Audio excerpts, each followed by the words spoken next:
Վրաստան, Թուրքիա, Իրան, Ադրբեջան։ Ինչ են անում Հայաստանի հարևանները, ինչ է կատարվում այդ երկրներում։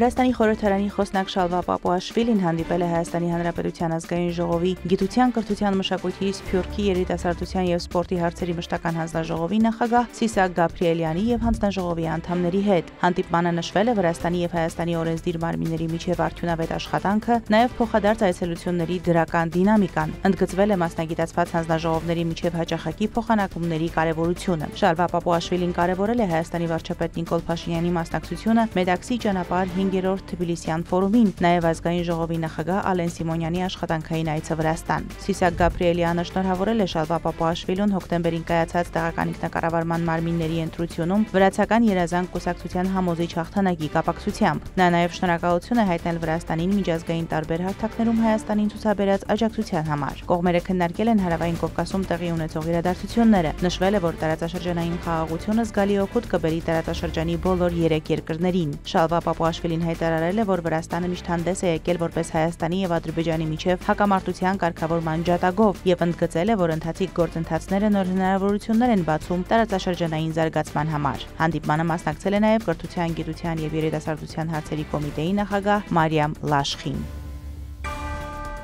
Վրաստանում խորհրդարանական մեծամասնությունը, որը ներառում է իշխող վրացական երազանք կուսակցությունն ու եւս 2 խորհրդարանական խմբեր, հայց է ներկայացրել սահմանադրական դատարան պահանջելով արգելել հանրապետական եւ հակասահմանադրական գործողությունների համար մեղավոր ճանաչված քաղաքական կուսակցությունների գործունեությունը, հայտարարել է խորհրդարանի խոսնակ Շալվա Պապուաշվիլին։ Մենք կողմ ենք Միացյալ ազգային շարժում հանուն փոփոխությունների եւ Հզոր Վրաստան լելով կուսակցությունները հակասահմանադրական ճանաչելուն։ Խորհրդարանի խոսնակը հայց ներկայացնելու հիմք է համարել խորհրդարանական ժամանակավոր քննիչ հանձնաժողովի եզրակացությունը, որը մի քանի ամիս ուսումնասիրել է տարբեր քաղաքական ուժերի գործողությունները եւ առաջին հերթին Վրաստանի նախկին նախագահ Միխեիլ Սաակաշվիլու ստեղծած Միացյալ ազգային շարժում կուսակցության գործունեությունը։ Եթե սահմանադրական դատարանը բավարարի հայցը, օրենքը խախտող քաղաքական կուսակցություններին կամ դրանց հետ կապված անձանց կարգելվի մասնակցել ընտրություններին։ Այդ կուսակցությունների անդամներին կարգելվի նաև պետական պաշտոններ զբաղեցնել եւ նոր կուսակցություններ ստեղծել։ Տեղական լրատվամիջոցների փոխանցմամբ Վրաստանի սահմանադրական դատարանը հայցի վերաբերյալ որոշում կներկայացնի առաջիկա ամիսներին։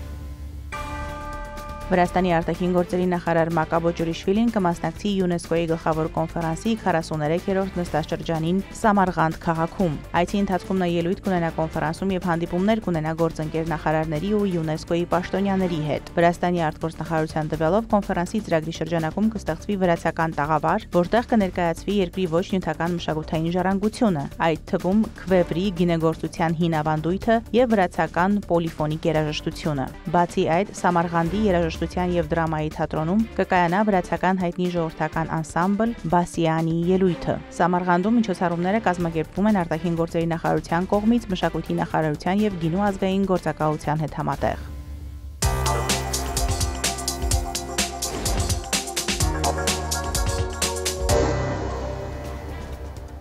Թուրքիան Մեծ Բրիտանիայի հետ պայմանագիր է կնքել 9 միլիարդ եվրո արժողությամբ 20 նոր բրիտանական Eurofighter կործանիչի գնումների համար։ Պայմանագիրը ստորագրվել է վարչապետ Քիր Սթարմերի Թուրքիա առաջին այցի ժամանակ։ Թուրքիայի նախագահ Ռեջեփ Էրդողանը պայմանագիրն անվանել է երկու մտերիմ դաշնակիցների միջև ռազմավարական հարաբերությունների նոր խորհրդանիշ։ Սթարմերն էլ հավելել է, որ փաստաթուղթը նախատեսում է ապագայում ավելի շատ ինքնաթիռների վաճառքի հնարավորություն։ Հուլիսին Անկարան եւ Լոնդոնը նախնական պայմանագիր էին կնքել Eurofighter կործանիչների գնման համար, որոնք արտադրում է Մեծ Բրիտանիայի, Գերմանիայի, Իտալիայի եւ Իսպանիայի կոնսորցիումը, որն էլ գլխավորում է բրիտանական BAE Systems ընկերությունը։ Գործարքը կնքվել է, երբ Գերմանիան խոստացել է դեմ չլինել Թուրքիային կործանիչների վաճառքին։ Անկարան Eurofighters-ների եւ մյուս ժամանակակից կործանիչների գնումը դիտարկում է որպես միջանկյալ լուծում, մինչև տեղական արտադրության KAAN 5-րդ սերնդի կործանիչի շահագործման հանձնելը։ Սպասվում է, որ դա տեղի կունենա 2028 թվականից ոչ շուտ։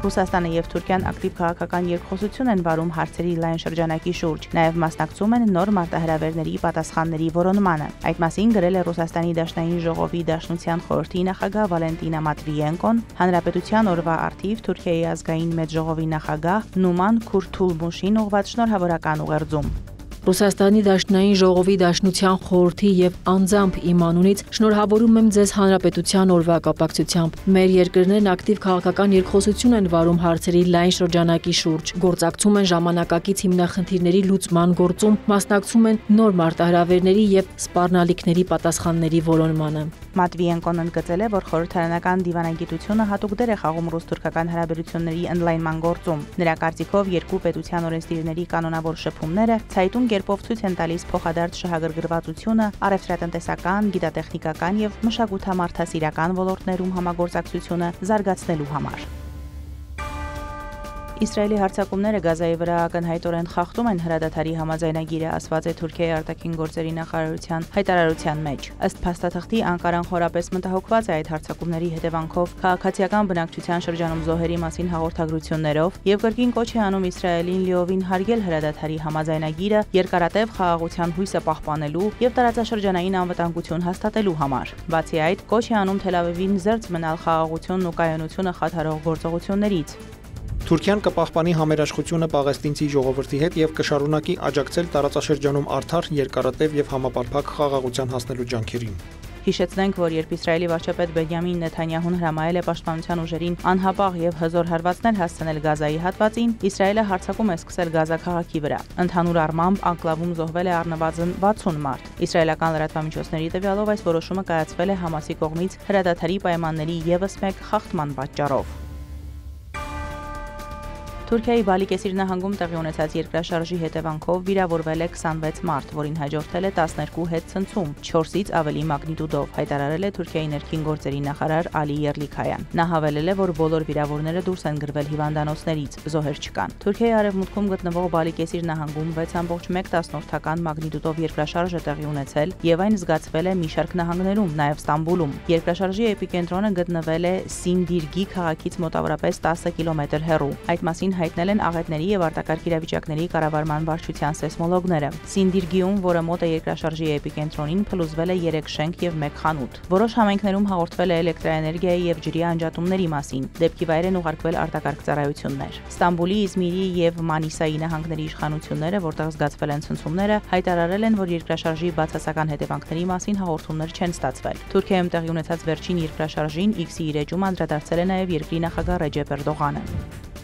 Իմ լավագույն մաղթանքներն եմ հղում Բալիկեսիրի Սինդիրգի շրջանում տեղի ունեցած երկրաշարժից տուժած մեր քաղաքացիներին, որը զգացվել է նաև հարևան նահանգներում։ Մեր համապատասխան ստորաբաժանումները տեղում մանրակրկիտ հետաքննություններ են անցկացնում եւ միջոցներ ձեռնարկում հետևանքները կանխելու համար։ Մենք ուշադիր հետևում ենք իրավիճակին։ Թուրքիայի Քոջայելի նահանգի Գեբզե քաղաքում 7 հարկանի շենք է փլուզվել։ Նախնական տվյալով ներսում կարող էր լինել մի քանի մարդ, հաղորդվում է, որ փլատակներում մնում է 5-ից 7 հոգի։ Դեպքի վայր են ժամանել փրկարար ծառայությունները, հրշեջներ, ոստիկանություն, շտապօգնություն եւ որոնողափրկարարական խմբեր։ Տեղական լրատվամիջոցների տվյալով շենքի առաջին հարկերը զբաղեցնում էին առևտրային տարածքներ, այդ թվում մուտքի մոտ գտնվող դեղատունը, իսկ վերևում բնակարաններ էին։ Նշվում է նաեւ, որ փլուզման վայրի մոտակայքում մետրոյի գծի շինարարություն է ընթանում, եւ հենց դա կարող է լինել տեղի ունեցածի հնարավոր պատճառներից մեկը տատանումների, հիմքի տեղաշարժերի կամ շինարարական նորմերի խախտման պատճառով։ Շարունակվում են ճշտել փլատակներում գտնվող մարդկանց թիվը, դեռևս չի հաղորդվում զոհերի կամ վիրավորների մասին։ Փրկարարներն առանց ընդհատումների շարունակում են աշխատանքները, փորձելով հնարավորինս արագ հասնել ողջ մնացածներին։ Դեպքի վայրն ամբողջությամբ շրջապատված է, տեղում աշխատում են տասնյակ մեքենաներ եւ մասնագետներ։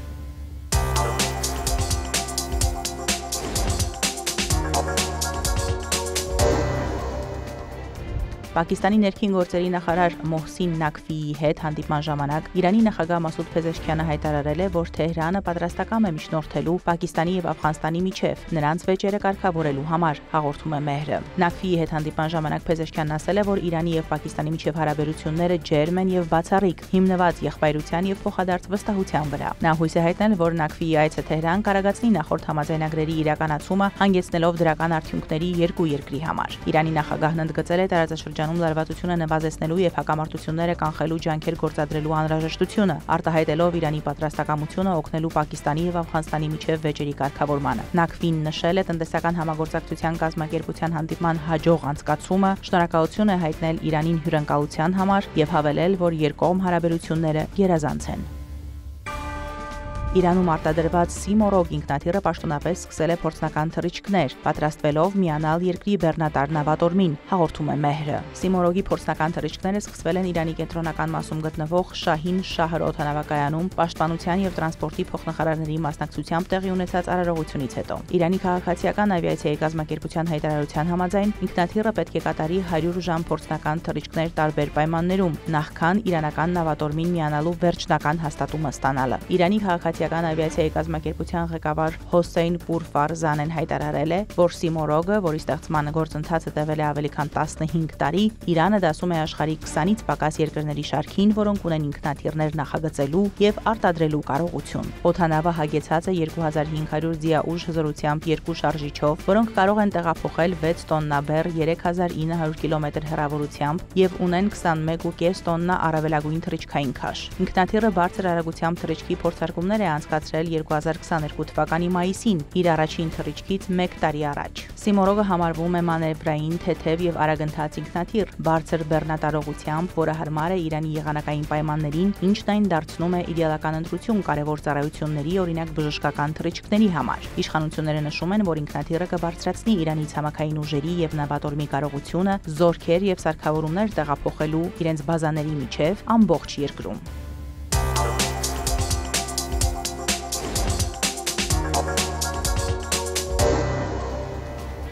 Բելարուսի նախագահ Ալեքսանդր Լուկաշենկոն հույս է հայտնել, որ Գազայի հատվածում եւ Ադրբեջանի ու Հայաստանի միջև հակամարտությունների լուծումները երկարաժամկետ կլինեն։ Այդ մասին նա ասել է Եվրասիական անվտանգության Մինսկի 3-րդ միջազգային համաժողովի ժամանակ։ Վերջին ժամանակներում հաջողվել է լուծում գտնել մի քանի երկարատև հակամարտություններում եւ հուսով եմ, որ դրանք երկարաժամկետ կլինեն։ Ադրբեջանն ու Հայաստանը նախաստորագրել են խաղաղության համաձայնագիրը։ Կանգ առավ նաեւ Գազայում 2 տարի տևած պատերազմը։ Սա միայն սկիզբն է, բայց հուսանք լավ սկիզբ։ Ըստ Լուկաշենկոյի մյուս թեժ կետերում հույսին նշույլ անգամ չկա։ Ադրբեջանի մարդու իրավունքների պաշտպան Սաբինա Ալիևան նամակ է հղել Չեռնոգորիայի իր գործընկեր Սինիշա Բժեկովիչին վերջերս մայրաքաղաք Պոդգորիցայում կալանավորված ադրբեջանի քաղաքացիների իրավունքների պաշտպանության վերաբերյալ։ Ալիևան խնդրել է իր չեռնոգորցի գործընկերոջը հետևել այդ հարցին եւ ապահովել ներկայում կալանքի տակ գտնվող ադրբեջանի քաղաքացիների իրավունքների պաշտպանությունը համաձայն Չեռնոգորիայի ազգային օրենսդրության եւ մարդու իրավունքների միջազգային պարտավորությունների։ Ադրբեջանի մարդու իրավունքների պաշտպանն ընդգծել է կալանավորվածների անմեղության կանխավարկածի, իրավաբանական օգնության հասանելիության եւ թարգմանիչ ունենալու իրավունքների ապահովման կարեւորությունը։ Սաբինա Ալիևան նաեւ ընդգծել է էթնիկ, ազգային կամ կրոնական հիմքով ցանկացած խտրականության, ատելության կամ թշնամանքի հրահրման կանխարգելման կարեւորությունը համաձայն միջազգային փաստաթղթերում ամրագրված հավասարության եւ խտրականության դեմ պայքարի սկզբունքների։ Չեռնոգորիան արագացված կարգով չեղարկել էր Թուրքիայի քաղաքացիների համար սահմանված առանց վիզայի ռեժիմը։ Պատճառը Պոդգորիցայում տեղացի բնակչի դանակահարությունն է, որի առնչությամբ ձերբակալվել են Թուրքիայի եւ Ադրբեջանի քաղաքացիներ։ Մարոթ Արևերդյան, հարևաններ։